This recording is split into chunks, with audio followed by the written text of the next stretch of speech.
And also, Tanajanka, at the beginning you mentioned, say, Samvajanani Tanani, you're referring to the 4 holy places that often are a condition for Sangwega, or sometimes it's translated as, we know, a sense of urgency. Sometimes I saw it translated recently as a sense of zealousness, or can inspire a sense of awe. Can that only be the example? That's why when Panya is there, it can understand anything. And understand that what is said is just only one part, not the moment in samsara every moment. Because it's impossible to talk about, even right now, what are that is different from just a moment ago, different citta and different cittas. But when Panya is there, it can understand that what is Sangveka, it can be thinking about anything and understand that as it's so Sangveka, it's gone completely. See, Panya only can understand that is Sangveka, not the object for desire at all. It's only that which gone, no one at all. That's why what are there in Tipitaka is only some part of the whole universe. Panya is there anywhere, anytime, of any object at any moment. So even talking about Ajahn, it's not just now. What about other moments? It's the same. It depends on what is the example for thinking about it as such situation. And there's so many different situations all the time. Yeah, and I noticed, Ajahn, earlier on you mentioned the word ahipastiko, which is, as you know, a reminder. It's an invitation to investigate the present reality. Also open-ego, see, just not the others, but it's here and now.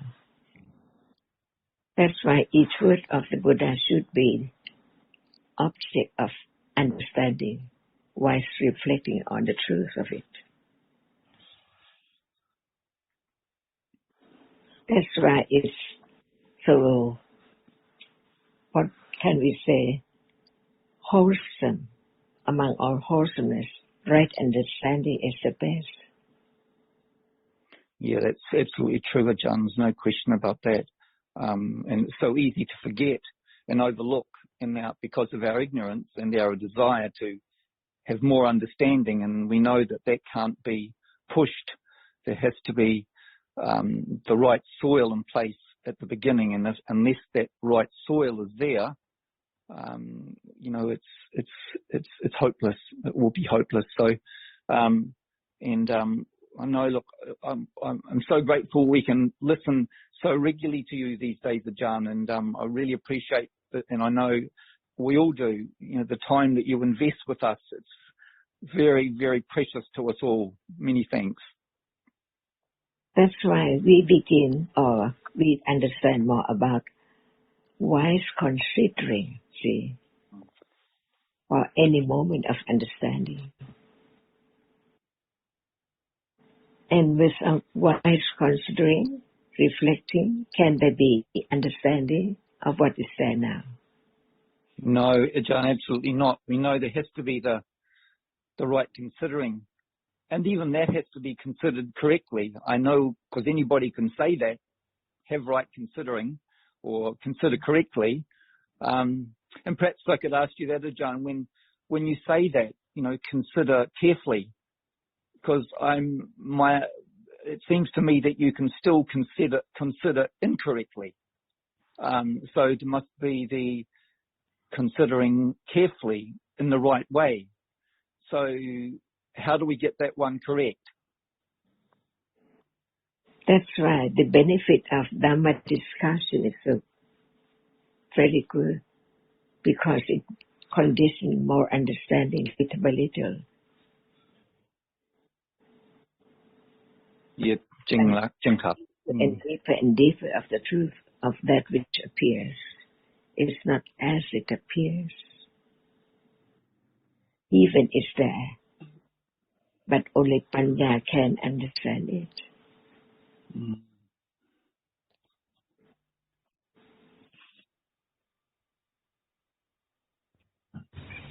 Yes, so the considering has to occur naturally, not be a deliberate kind of thing that one does because one thinks that it's a necessary part of the development of the path. And I like the term reflecting because it has more of a connotation of occurring unconsciously, as we say in conventional speech, although it doesn't matter what word one uses. But the great benefit of the live discussion is that it conditions that kind of reflecting, both at the time and later. Please help me to understand the difference between the word reflecting and considering. Is there any difference? When we hear consider, people think in terms of doing something deliberately, whereas reflection, nobody says, I'm going to reflect. Usually when they refer to reflection, it's something that just happens. So that's what I think what John was trying to say. And what about at moment of hearing the word? Is there no considering or no reflecting? There is at the time, obviously, and then it can condition considering or reflecting at a later time also. But definitely at the time of when one is engaging in discussion, there is considering or reflecting at the time. Of hearing, at moment of hearing.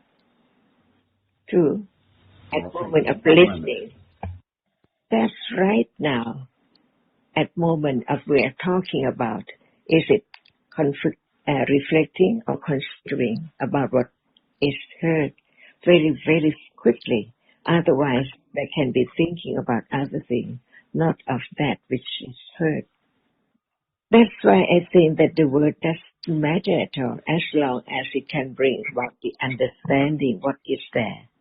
Without that, there cannot be understanding of what is heard at all. But when we talk more precisely, what cetasika is there, see? Not just only the term of those moments, but what about the cetasika, and what about the citta, and what about the function, see? Unknown. But the moment of understanding, no matter what word we use, it can condition moment of listen carefully, and remember the word which is heard, only that at that very moment, not thinking or remembering other things, but only remember the word, the meaning of that. So there can be what we say, the understanding from that moment, that listen carefully. And I think in the suttas it talks about listening with eager ears, and that implies, I think, a level of understanding that one appreciates very much the value of hearing about the nature of the reality of the present moment. That's why when there are enough conditions, anyone can become sotapanna while listening, or after listening, or later on after that. So it's a reality which no matter what word we use, it conditions the understanding because of not forgetting the meaning of it. Not just remembering the sound, but the meaning of that which is heard. I think that reflection goes deeper than just to consider, but they're both, quite close, it seems to me. And what about that very moment of listening right now? Is there sanya of the meaning of the word? Otherwise, can there be understanding without sanya? of only that very moment. That's why no matter what word is used, it depends on understanding, right? In different language, even in one's own language, there are many words is used for just a single reality. So the understanding is the most important thing. If we try to fix on the word, it cannot condition understanding of what is meant at moment of hearing, listening to truth. If the sanya remembers other things at that moment, there cannot be understanding of the meaning of that word at all. That's why even while listening, the sanya has to remember or mask at that very moment of such object, not the object. And what would we say? It depends on one's own understanding.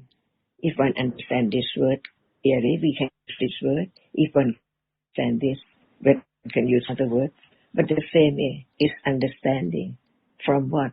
From what is there at moment of hearing and listening. Otherwise, there cannot be the understanding of that word at all. So no matter what we call it, the characteristic is there.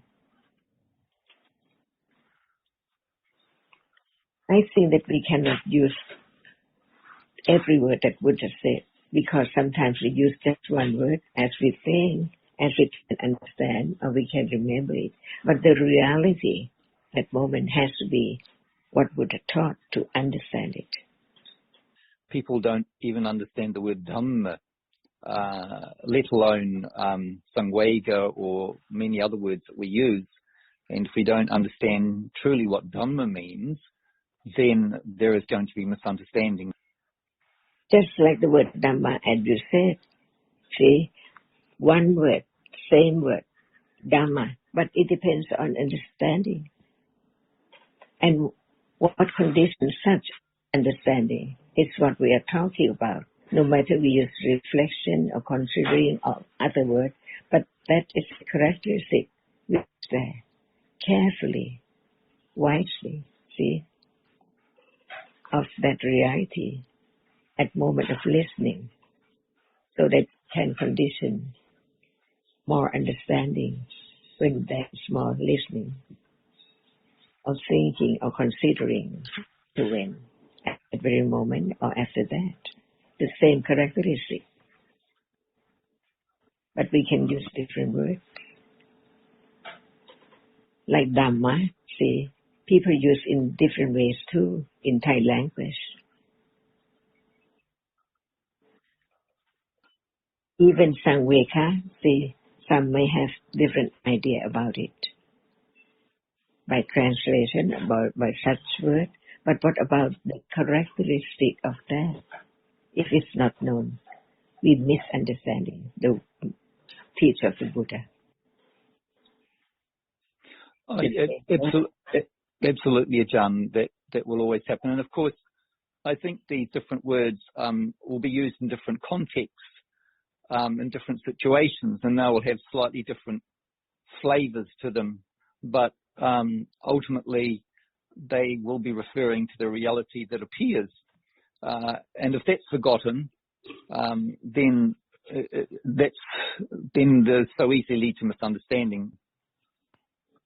That's why we need the teachings of the Buddha from his enlightenment. For example, just go back to the word food. See, as much as we can understand without the teachings, it's only the food we eat. But what about the ahara paccaya? See, no idea at all until hearing the teachings about the absolute truth. Even there are citta and cittasika rupa, but so much difference between each word. Like, in what way we are talking about ahara for what, ahara for vijnana, or ahara for body, and so on. See, all depends on the understanding of the truth of reality, which is so very complex when there's no understanding, because they are there together. But what about just one, only one at a time there? in order to understand it.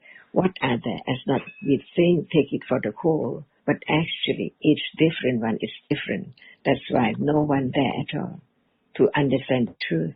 That without such understanding, it's impossible to letting go the idea of self at all. Impossible. So it depends on panya, which understand the meaning of the reality, not just the word, because the word just represents the truth. Depending on how much there is an understanding of such word. In English, in Thai, I can understand Dhamma in Thai better than I can speak English. But it depends on understanding, no matter it's quite funny broken English, but it's alright when it can be understood of the truth. And Ajahn, you have done a lot for so many people. That's right. That's not the word, but the understanding, see. The reality which condition understanding is what we are talking about. No matter we use the word reflecting, considering, and other words, but it's there, a reality which is very necessary at moment of listening to understand the meaning of the word. And I would say, Ajahn, too, that the way you express Dhamma in English to me is absolutely brilliant. I find it so helpful, so incisive, so clear that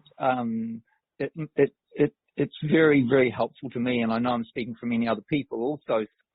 That's why we talk about that which condition understanding, even it's not the perfect word in grammar or anything, but that can condition, and the understanding is conditioned by not the word, but from understanding what is the meaning that word represents. That's all.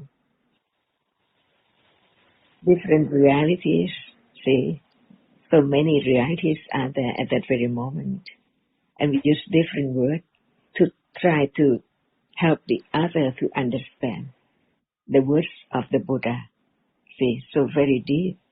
That's why even the word Sangveka, no matter what word we use, right or wrong, grammar or whatever it is, but it can bring about the understanding of the truth. That's the point. And what is there is what we say, without sanya, which remember the word which is said, so that it can consider or reflect on it wisely, different reality, and then panya is there from such and such conditions. Right now, see, it's always now. The point is to understand the truth of the reality right now, when it appears. So at moment of thinking, considering, reflecting on what is heard, at that moment, right understanding, understand that which is there. Not the word, but the truth.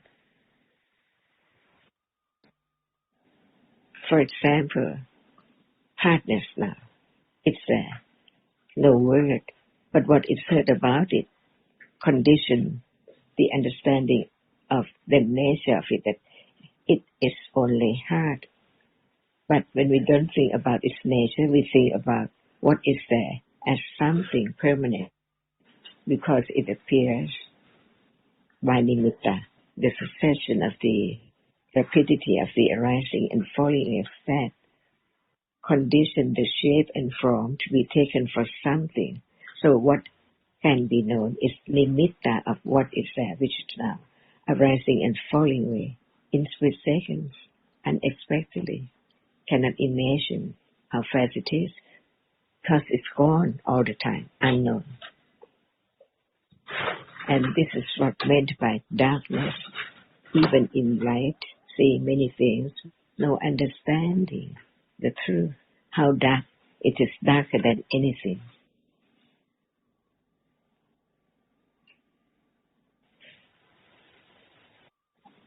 So listen and then consider or reflecting wisely on that which is heard.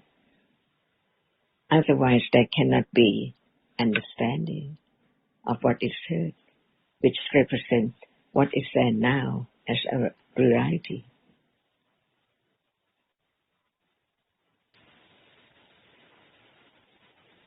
to this moment, or that very moment, can be known as how much understanding of it.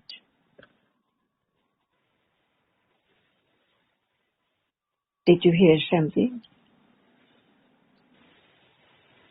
Yes, I did, Ajahn. I can hear it very clearly. You're speaking very clearly, and I always appreciate the reminders that you give us. I think that you're very, very clear in the way you convey Dhamma. As I said, I think we are very blessed being able to listen to you.